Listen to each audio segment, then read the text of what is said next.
Today's the CW11 News at 10. Children around the world with life-threatening illnesses get a very special gift. Children with serious, even life-threatening illnesses receive the gift of life from a special guardian angel. That's just ahead. Thousands of children around the world are in dire need of medical care they can't get in their own countries. Helping hands from around the globe have reached out to some of these kids. Marvin Scott was at the United Nations this week for a special tribute to those who have healed these children and to the children themselves. The United Nations is where diplomats try to heal the wounds of global conflict. But it was at the UN this week where healers of medical conflicts gathered to pay tribute to a special group of survivors, young people who face potential death. But because of the heartfelt generosity of others, they now live healthy, productive lives. A 5-year-old from the Dominican Republic, an 11-year-old from Uganda, and this boy of 13 from Iraq share a common thread. They faced the likelihood of death, but received gifts of life. They're among thousands of children who have received life-saving open-heart surgery.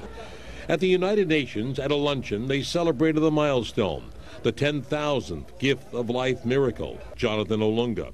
Just 2 weeks after doctors repaired a massive hole in his heart during this delicate surgery at Montefiore Medical Center in the Bronx. They've done some 600 of these procedures there alone over the years, doctors and nurses giving of themselves to poor children from far-off lands that lack the medical prowess of the United States. Jonathan hugs his mother, who speaks no English, but he finds the words to articulate his gratitude. I want to thank them for all the things they have done to me. His young life experience has helped Jonathan decide just what he wants to do when he grows up. I want to be a doctor. Expressions of gratitude go to the nonprofit Gift of Life organization and the National Ethnic Coalition of Organizations, a major underwriter of the worldwide program to save children. Without this surgery, I would not be here today. I would not have had that chance to give back to my family. Grace Ogaru owes her life to Gift of Life. She was its first benefactor 33 years ago when she was only 5. She was diagnosed with congenital heart disease in a country ill-equipped to treat her. My parents had been told that I wouldn't live beyond 16 years. So to them, this was like an experiment, but, I'm happy that it turned out to be successful. They bring me to America to save my life. Open heart surgery saved 13-year-old Ali's life 20 months ago, but put the lives of his 6 siblings and mother in jeopardy. They're still in Iraq. It was in the war-torn country where an American soldier helped the boy and his father cut through the red tape to get here. That angered insurgents who ambushed the soldier, who we've been asked not to identify for security reasons, and killed him. He's a hero for me. So is Ali's father.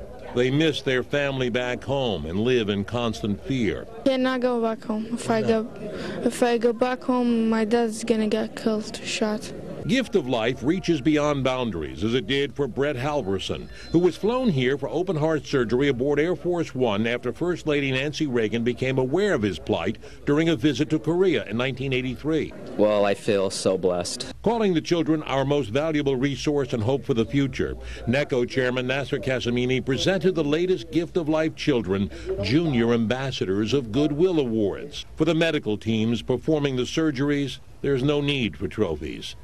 They get something much more valuable. It is the smile on the faces of the kids after we've done the surgical repair that makes it all worth it. And it's those smiles and medical success stories that generate the giving of people who care. It has been said that a person never stands as tall as when he or she kneels to help a child.